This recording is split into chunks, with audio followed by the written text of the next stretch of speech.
Live from our Columbus office, this is Chameleon Cast with Christopher McGurn and Michael O'Connor.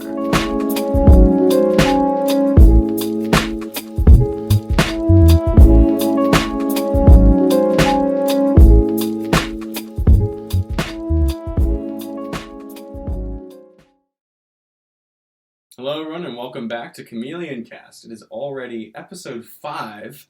I am Michael J. O'Connor, one of your hosts, and here with Christopher McGurn. And it is good to be here. We're here with episode 5, Culture That Thrives.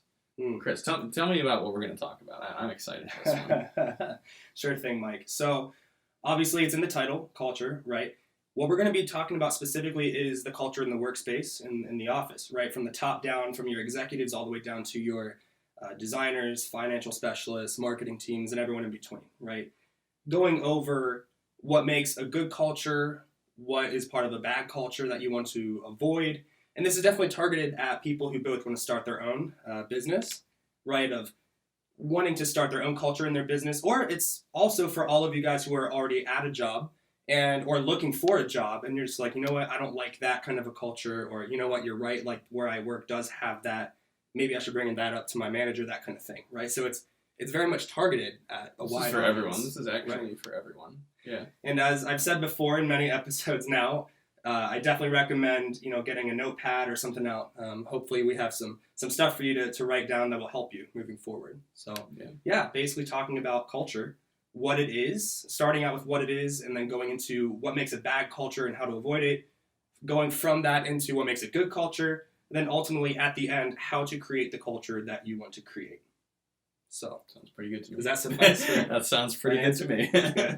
Good. So Mike, the first question I have for you, what is a culture? That's a great question. Thank you. And culture, it's defined by action and reaction. Culture is utterly human in nature. It's the same.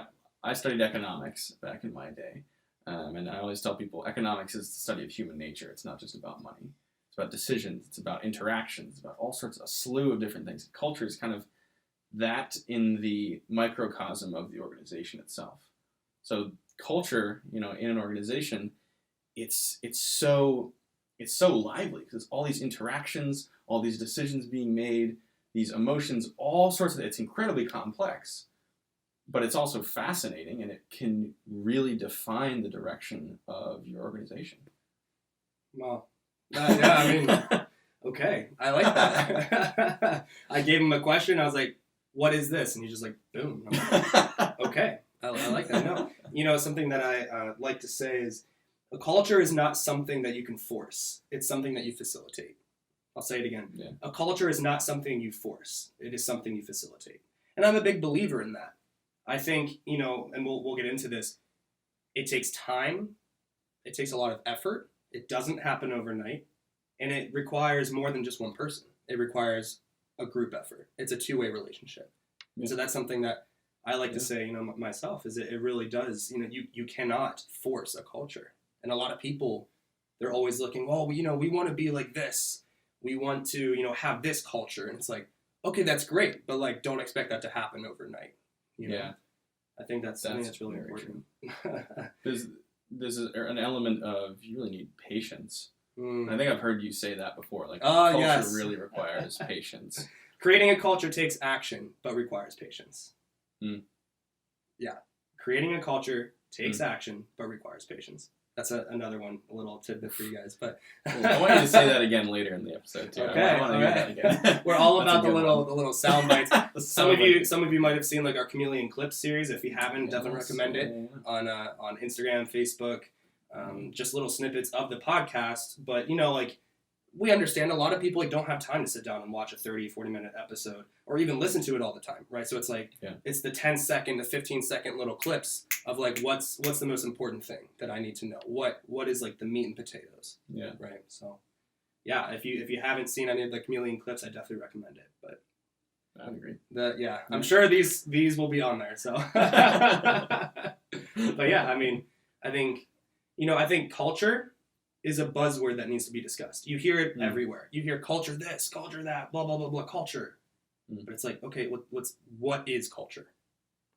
What is it? You know, and I really liked what you said, and yeah, I mean, well, do you have any other thoughts? Just culture as a whole before we go into okay, what is a bad culture? What is a good culture? How to create a culture? Like, I really want our listeners and our viewers to really understand what we see culture as. Yeah, and I really like what you said. That kind of caught me off guard. You know, you brought in that culture is a buzzword that people talk about all the time, and it is. And I think, you know, like I think you were alluding to was kind of that, you know, people talk about it all the time.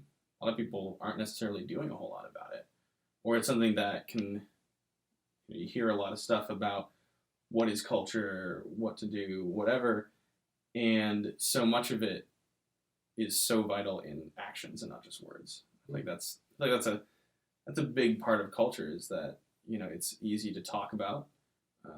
It's easy, especially on like management or executive level. It's very easy to, like, all right, we're gonna assign this person as the culture officer, and, you know, have all sorts of programs and try and do all sorts of things. It's very hip right now. It is. It's very hip. You know, for lack of a better word, it's very popular. You know. Yeah. And really, it's been around forever.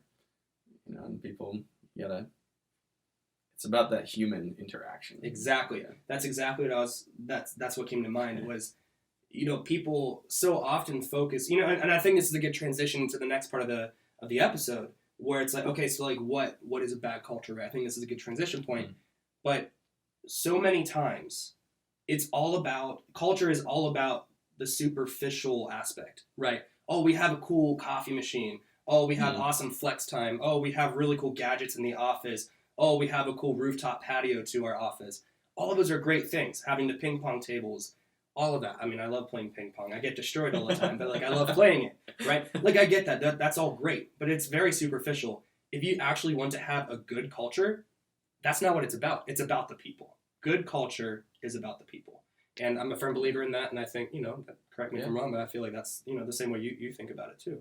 Yeah. And so, you know, I think that's something, when it comes to a bad culture, I would say 9 times out of 10, even 10 times out of 10, it's because the perspective is not based on the person, the dignity of the human person, right? It's just focused on, well, I need you to perform, so like, we'll have this. The person at that point just becomes a means to the end. And like, that's not okay. That's not good. And it's not healthy. And ultimately it can destroy the business. It's not productive. It's not productive. Yeah. It's not efficient, but it's also just not right, like ethically. Like, you know what I mean? Just even on that perspective too. Yeah. Of like, oh, like, I'm going to use you. So like, you work for me, you're going to do this for me, and that's it. Like, that's where it stops. Yeah. If you really want a good, healthy culture, like, it can't stop there. It has to be for the person. Yeah. With the person, about the person. It has to be the person. What are your thoughts on that? Yeah, I have to say, I totally agree. I think the place where culture can become just that buzzword is when it's all about the organization and not about the individuals who make up that organization. You know, you talk about Google's culture, you talk about any big company that has like a kind of known culture. It's so easy to think they got there because they focused on their organization, but they really focused on their people. Exactly. Any good manager is going to realize, and this isn't a bad thing, by the way, if you treat your employees well, you will get better results. That's the reality. As my friend Michael here would say, that's the bottom line. You know, there's a running gag. Michael always says, well, that's the bottom line. And I always tease him about it. And I always say, this or that, this or that. So, like, I feel like it's a funny thing for our viewers and listeners now. If you've watched this for, you know, more than a couple episodes, you've probably realized that by now. Mr. The bottom line over here and this or that for me. So, anyway, but it's just a running gag. But really, like, that is the reality.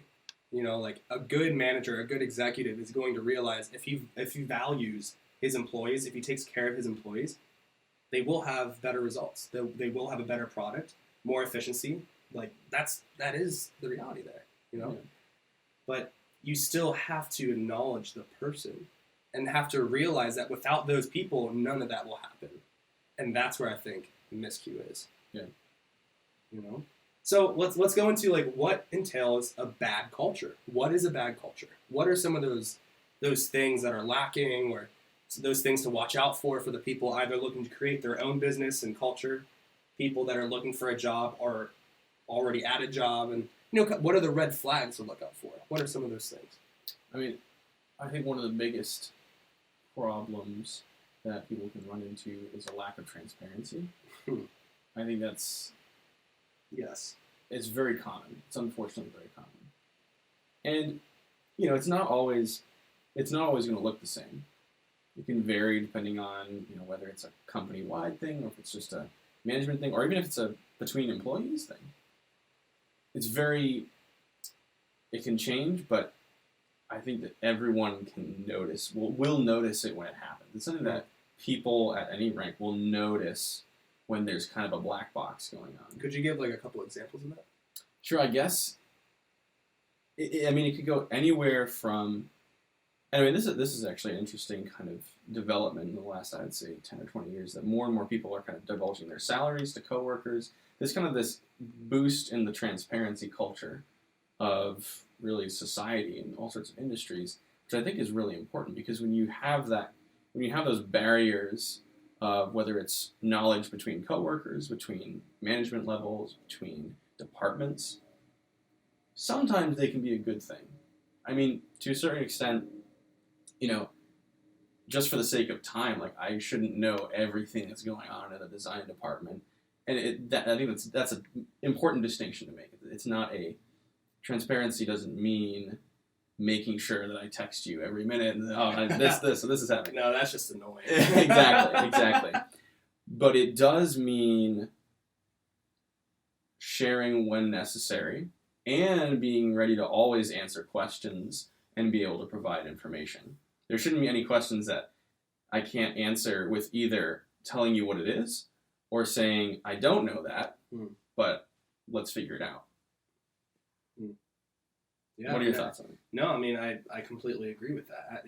I think one thing, too, that's just very interesting, something that just came to mind, is that transparency, like you said, is very, there's a big push for it right now. Yeah. But even look at, modern offices. It's all glass window offices a lot of the time. So there's, transparency in that sense of, you can look into an office and see what's going on. Or it's one big common workspace that everyone's at. Even in that sense, it's not usually, and again, this isn't, always the case, but a lot of times today, they're kind of moving away from the cubicle and keeping it more open floor plan, shared workspaces. And I think a lot of that is to build community, but also a sense of transparency and openness, which we'll get to in a few minutes as far as, what's good in a culture. But I think that's really interesting. That's just something that came to mind, with transparency, obviously from the top down, a lot of behind closed doors. Unfortunately, that does happen a lot in companies, especially with the executives. So, when we'll talk about it later, but transparency is huge. And a lot of times, unfortunately, it's not in companies. And I know for us at Chameleon, that's one of the biggest values of Chameleon is transparency. With our clients, with our employees, with each other as co-founders, transparency is huge for us. It really is. So, yeah, transparency is a big one, or lack of transparency, rather, for a bad culture. What are some of those other things? I'd say another, probably the biggest killer of culture, I would say, is apathy. The non-caring. Because really, and this is a quote from somewhere, this isn't my original quote, but the opposite of love is not hate, it's apathy. It's the absence of caring. And apathy in a culture of an organization is incredibly, incredibly dangerous. Because what it means is that it gives it, and it spreads as well. Because if you have this situation where, for some reason, whether it's broken incentive structures, there's all sorts of ways that apathy can come about in an organization.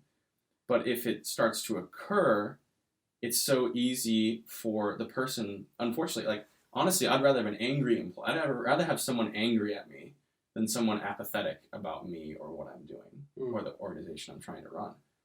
Because at least if they're angry, they care about either what they're doing or what's going on. They have some sort of skin in the game to provide emotion. It's okay, let's figure this out. With apathy, it's just well, whatever. So would it be accurate to say that apathy is very similar, a synonym to indifference? Yeah. Okay. Yeah. I just want to make sure for our listeners and viewers, everyone understands what apathy actually means. And yeah, indifference is the first thing that came to my mind, and I completely agree. I think indifference is like the poison of this culture. I think across the board. I mean, obviously we're talking about the workplace, but when it comes to like faith and religion, to politics and everything in between, I mean, like indifference is killing our culture right now, in my opinion. Like it really is. And it's hard to see, but I think it's really important. Yeah. In the workplace, I agree with that. I really like how you said that. Like, I would rather have someone who is angry at me rather than indifferent, like it 100%, 10 times out of 10, because then they give you something to work on. They give you something to fix or call out and, constructively, help them or answer them, whatever the case may be. Like, you have that thing. Yeah. Indifference, you don't even know what you're working against. Yeah. And that's it's so hard. Yeah. And it's so easy. Because it's kind of this entropic state of entropy, it's kind of the heat death of the universe and all the energy leaves. Like, it's this entropic state of emotion that is so dangerous for creating an organization built around human beings. I mean, the most valuable thing is human capital, is the people who can do the things that they do, and to have entropy in that is not good. It's not good. Yeah. Entropic, is that Entropic, the word of the day? Maybe, yeah. All right. Michael always has the word of the day. I mean, this is another running gag, but it's so true. He always has like some crazy word. So entropic. Entropic is the word of the day. Okay. All right, look it up. Anyway, what are some of those other things? I have one. Okay, so unhealthy competition. I am all about competition. Grew up playing sports, loved it, love following it. I'm all about competition, but unhealthy competition in the workplace is so toxic. Like, and this is what I mean by that. You have two employees, right, working at the same company, and they're competing against each other for this new position. Rather than a healthy competition, which I'll get to in a few minutes, that's like you're competing against each other. Yes, you're trying to do better than the other person, but the whole motivation for that is to make each other better. It's to help the company. It's to help each other get better at what they're trying to work on, whether it's learning a software or whatever the case may be. The end goal is to help the other person. And whatever ends up happening as a result of that, you still care about the other person, you value the other person, and you want what's best for the other person. The unhealthy competition, which unfortunately is very common, is, I want to do better than them, so they get fired. Or they get demoted and I get promoted. It's a very selfish base. Like, it's motivated by selfishness. And it's not about you. If you're trying to create a good culture, you can't have that inside because it will rip it apart from the inside. And you see it all the time in the workplace. You have, John over here and you have Joe over there, and they're just going at it. But it's not because it's a friendly competition trying to help each other get better. It's like they actually want each other to fail. And it's like, no. You're supposed to complement one another, not compete against one another. You're trying to score on the same goal, not the opposite. You're not, you're teammates. At the end of the day, you're teammates. You're working for the same company, trying to do the same thing. So why are you working against each other? Right? And so it's very, that's a big one for me. Is unhealthy competition is a very big red flag to look out for. In game theory, as the idea, there is essentially the idea of the zero-sum game. And what that means is it's a game where if one person gets more, the other person gets less. There's a pie that is split, and there's no way around it. As management, as entrepreneurs, as team members, as employees, you cannot create a structure that is a zero-sum game within your organization. You cannot do it. It's absolutely killer, like you were saying. Because as soon as you create that incentive structure that has any of your employees losing because of any of your other employees winning it creates this negative incentive scheme that starts to, like you said, eat the company away from the inside. And your competitors will love you. It's because in that way, sometimes it can be a zero-sum game with competitors. That's one place where, fight away. But with your own employees, it's just not going to work. Absolutely. Another thing to look out for, and we'll go over like the list of everything too, so all of you note takers out there, I say that all the time, but all of you note takers, you can have like that list of some of the things that we recommend to look out for, and also some of the things to look for, right, that are good. But another thing that comes to mind is a company that has ceilings. What do I mean by that? all right, so I want to work for this company, right? But right off the bat, it's like, okay, this is as high as I'll ever get with this company. I'll never succeed more than this point. I will only, if I'm lucky, get to this point. That's what I mean by a ceiling, right? That, where's the motivation in that? That kills motivation. What's the incentive of you working super, super hard if you know going into it that, well, I'll never get to that position. I'll only be this position. Or maybe if I'm lucky, I'll get to that position, but that's it. Like, that kills someone's motivation. And so often you see that in the corporate world. It's cold. It's harsh. They're not there for you. They're there for themselves, and they're just using you to get what they want. And that's such a big mistake. That's just a detriment to themselves as a company, but to the person. Again, it's back to that person. Like, look what you're telling someone when you're like, yeah, come work for us, but this is all you're going to do. That's the only value we see you as. We don't acknowledge any of the potential you may have.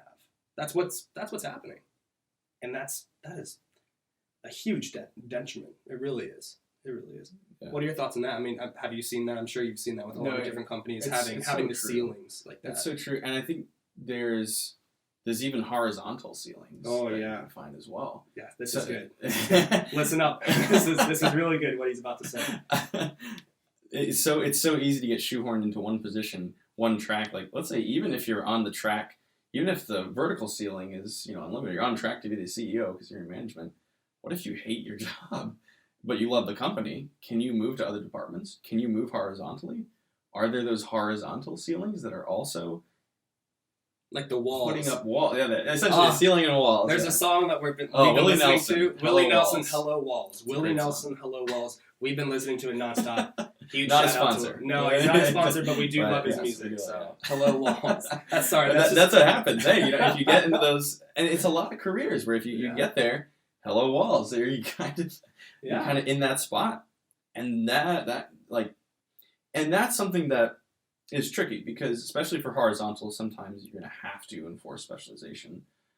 Depending on if you're a doctor, once you're a specialist, unless you completely change, that's tough. In certain situations, that's kind of of course. But especially in an adaptive and thriving culture, there needs to be a hard look at what are the ceilings and what are the walls and what are they doing to employees. Yeah, I mean, and ultimately, what are they doing for the company as a whole? When you restrict someone, when you put someone in a box, when you don't allow someone to grow to their potential, you're hurting them first and foremost, but you're also hurting yourself. I mean, that's it. That's the bottom line. That's the bottom line. I was gonna say it, but I was like, I'm not gonna steal his line. That's his line. But yeah, that is the bottom line. You're right. So yeah, I think that's a big one to look out for, and I'm excited to kind of share. I'll have you share, later into the episode, like what we do as Chameleon to prevent that. What's unique about our company to directly, respond to those issues, with all of those issues, but I think specifically with ceilings. And so, let's go into more of what to look for in a good way. What makes a good culture, right? I guess before we do that, let's go over the list for a bad culture. So again, all of you note takers. So things to look out for if you're trying to create your own culture, if you're looking, for a job, if you're already in a job, right? All of that stuff. What to look out for. A lack of transparency is a big thing. Unhealthy competition, apathy, anger, resentment, and the idea of having ceilings. I'd say those are the main things to look out for. Anything else you want to add really quick before we go into the next part of the episode? No, I think that sums it up pretty well. Yeah, so those are the things. Human interactions. Exactly. Is it actually authentic? Do they actually care about their employees from the top down and everyone in between? That's what to look for, right? So now let's go into what makes a good culture. What are those things? And I guess a lot of it is okay, well, the opposite of what we just said. Okay, yes. But I think there are some other things we haven't mentioned yet as well, right? So obviously transparency, that's a really good thing to look for, right? The idea of no ceilings, and we'll talk about that in a bit. But I think another one is really much focusing on positivity and being constructive. I'm all about feedback, right? But it has to be constructive. If it's not, then that just hurts. It leaves you resentful, bitter, anger, none of which are good. So by all means, have feedback. Have a high standard. Have high quality products, high goals. Those are all really important. but make sure it's, you know, a positive environment, encouraging one another. You're on the same team as we mentioned before. And that is where that healthy competition comes in. I think healthy competition is a really good thing to look for. Yeah. You know, and at the end of the day, you're working together, you're helping each other, you're working on the same goal, right? So those are some things to look for a good culture. Anything else you want to add to that? Yeah, I think that the positive environment is so important because, like you said, it's a healthy competition because it's calling each other on to be better at what you're doing. And I think that positivity, honestly, people know when it's there and know when it isn't. You walk into an office and everyone is positive, you're going to be like, whoa. You'll feel it's it. Nice. There's an energy. There's a tangible energy to it. And to have that goes a long way. It really does. We just had a meeting. I had a meeting last night with like 4 of our chameleons, and it was just so fun. It was so fun. I mean, we were laughing, joking, but then on a switch, it was like, okay, boom, boom, boom, business stuff. Laughing and joking again, boom, boom, boom, business stuff again. And it was just so good. It was so productive. It was efficient, but it was not just like, hey, everyone, we need this, and that's it. Like, no, it was very personal. It was very professional, but it was also just, it was fun. It was enjoyable. And I think that's the environment that we've created for ourselves. You know, only over the 6 months, we already have that culture, and it's been incredible. And that's another thing that, you know, it's important to realize. This is something, like we said in the beginning, that takes time. We don't know everything when it comes to culture. It's not like we've mastered that. We haven't perfected it by any means, okay? But at the same time, like, we have learned a lot over the last 6 months. And we're learning stuff every day, and I think that's very important for all of you to know. Just with life in general, but specifically with this, with culture, it takes time, it takes the patience, it takes the action, but it also, like, you learn stuff every day. You never stop learning, and that's huge. Yeah. That's really huge. It's a constant, because human beings are constantly changing. Very complex creatures. Always. Exactly. Human beings are not simple, so don't treat it as if they are. And one word that you said stuck out when you were describing the meeting you were in was personal. Like, if you're a manager, if you're a executive, if you're someone who is interacting with people on a regular basis, you need to know their names. You need to know what they enjoy, what they don't. I think that's so important. If I was personal element, like you said, absolutely. Laughing with them, like, yeah, absolutely. Yeah. When I go look at a company, if I walk into their office and I see they have all the pool tables, ping pong tables, awesome food bar, coffee machine, but I see that their managers don't even know the employees, like the name, just their names. If the manager doesn't know the names of the employees, I'll walk out and be like, no, that's not authentic. That's not a legitimate work culture.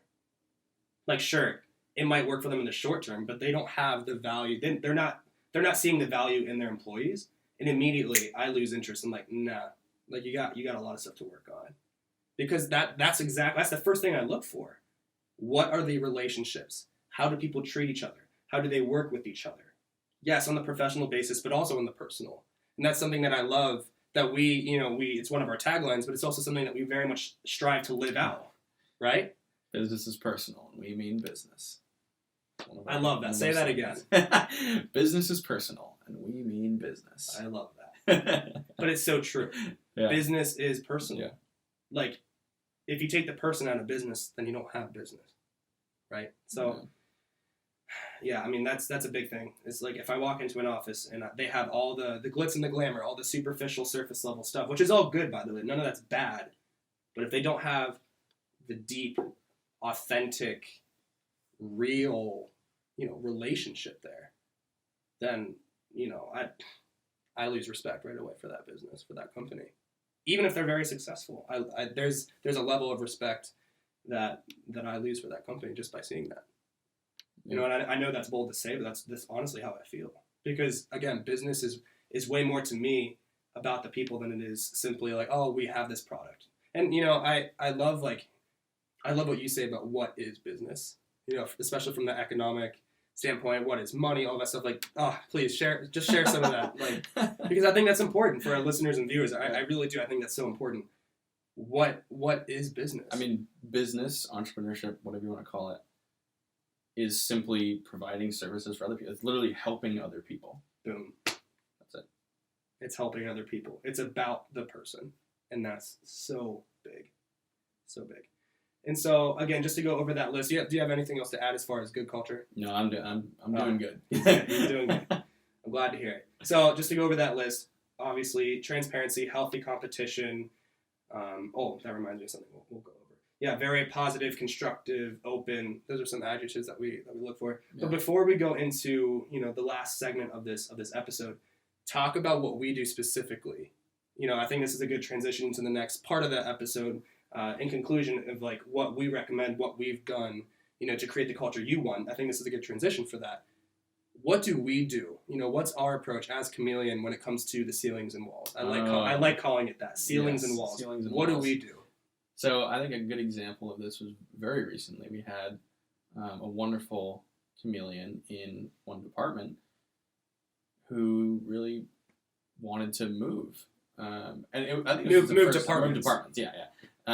Who loves the company, and I think this was the first kind of experience that we had of it, and we kind of like thought about it, and I guess it kind of came to mind as like, I guess people don't normally do that. I guess companies don't normally do that. Like, well, let's change that. Let's figure something out, and I think that being able to be adaptable as a culture to the needs of the individual is so powerful to create a powerful culture. The ability to break walls down if you need to, because I mean, even if someone is, and this is not this chameleon is skilled in an enormous number of ways, but for instance, let's say it's a completely different situation. If it's someone who is like highly skilled, high experienced in one kind of thing, but they hate what they're doing every day, they are, in the long run, they're not going to be as effective as even if they switch to a completely new job that they loved, that maybe they weren't the best at the beginning, but they grow and they thrive in that. Over the long term, that's going to produce incredible results. And having the ability to move around, to experience, is so rare that if you're a company that does that, it really stands out. Absolutely. And just to put it bluntly, I mean, if the person doesn't enjoy what they're doing, they're not going to give you good results. They're not going to perform well. They're not going to be productive or efficient. If you put someone where they're actually passionate, even if they're very much learning, if they're passionate, they will perform better. Like that's it. If they're passionate, they will perform better. And as Chameleon, that's what we do. We help them succeed because we know, one, first and foremost, it's for their interest. It's to help them, first and foremost. By doing that, we then help ourselves. But we put them before us, and that's the key. We put our employees before us as an entire business, as the founders, as the C-suite. Because it's an investment. If you invest in your employees, you will get better results. Like, as we said in the beginning, and this is one way to do that, is getting rid of the ceilings and walls. A big, demolition, just get the sledgehammer and just boom, there's the wall, like boom. I see Willie Nelson with a guitar slamming a wall. Hello, wall. Could you imagine that? Imagine a music video with Willie Nelson getting a guitar and just using it like a sledgehammer. That would be very cool. I'd like that. I'd like to see that. That would be really weird. But the narrative would be on point. So anyway, like we talked about in our previous episode, right? What's the quality of your content? That's some good quality content right there. No, but I hope that makes sense for all of you. Like it really, we put the employee first. In doing that, you will get better results. Not just for the sake of results, but just across the board with satisfaction for you and your employees. Yeah. So I think that's a good tie-in to to kind of our wrap-up, really. Yeah. Yeah, so the last thing we want to leave you with, if there's anything that you take away from this episode, it's this. Many people ask, okay, well, how do you create the culture that you want? How do you do that? How do you create that culture that you really want? It's pretty simple. First of all, it takes time, it takes patience, it takes action, all the things that we've said. You now know what to look out for in a bad and good way. You know what to look out for. But as my friend Michael would say, the bottom line is this. Be what you want your culture to be. I'll say it again. Be what you want your culture to be. If you want your culture to be open, positive, constructive, hardworking, be those things yourself, and eventually you will see it reflect through your employees and through the rest of your company. It's that simple. Yeah. Be what you want your culture to be. And even if you're not management, if you're not an executive, from the boots on the ground, it's not exactly going to have the same look immediately, but you'd be amazed the power of just the average employee to embrace a culture Absolutely. and to spread that. Absolutely. Oh yeah. Just because you're not, an executive doesn't mean you can't do this. Set the example and see what happens. Yeah. And get your, fellow coworkers to do the same thing. Like, anyone can do that. That's not only if you're a business owner. That's not only if you're an entrepreneur. Like, that's for everyone. That's just, I guess, life advice is be what you want your culture to be. Be the kind of person that you want to be, right? Like, be the friend that you want to be. It's the same idea. Yeah. So that's our last tidbit for you right there is really like how to create the culture you want, be what you want your culture to be. So you want to wrap this up? Just about sums it up for me, Chris. I don't know. That's I think that's really profoundly important, especially considering we talked in the beginning about how culture is a buzzword. There's so many different ways, so many different ideas out there, and our lists of good and bad definitely are not exhaustive. There are plenty more things you could say as a part of a bad culture or part of a good culture. But I think that kind of sums it up. Is if you want to have a certain culture, you need to start it. You need to be showing that through your actions, through what you're doing, what you're asking others to do, what you're saying, what you're not doing. Be what you want your culture to be. Yeah. Amen. I like it.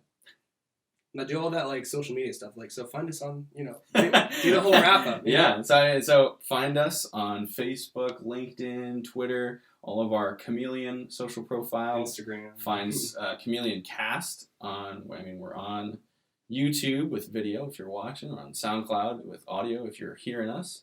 Look for us on Spotify, Google Podcasts.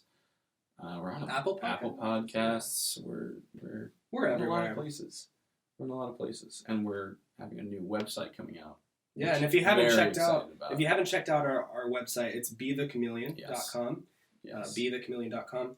And also, we have a blog on there. That's definitely something to check out. Yeah. What else should we be telling? Honestly, shoot either us personally or the company messages about questions you want answered on the show. We love to hear from folks. We love feedback. Tell us if you don't like our coffee mugs or anything like that. This is a good example. It was Mike. You mentioned to me like me checking the iPad was distracting for a few people. So I'm like, you know what? Okay, that's really good feedback. Like, so we don't have it. So it's there. You go. That's an example. You can change our culture. Yeah, you can change the culture of Chameleon Cast. There it is. So we're open to it. We're always adaptive. After all, we're chameleons. So there it is. There it is. We'll have another episode next week, Friday at noon. It'll drop. So stay tuned till then. And until next time. This has been Chameleon Cast with Christopher McGurn and Michael O'Connor, the official podcast of Chameleon Solutions. Chameleon Cast. Innovation, information, impact.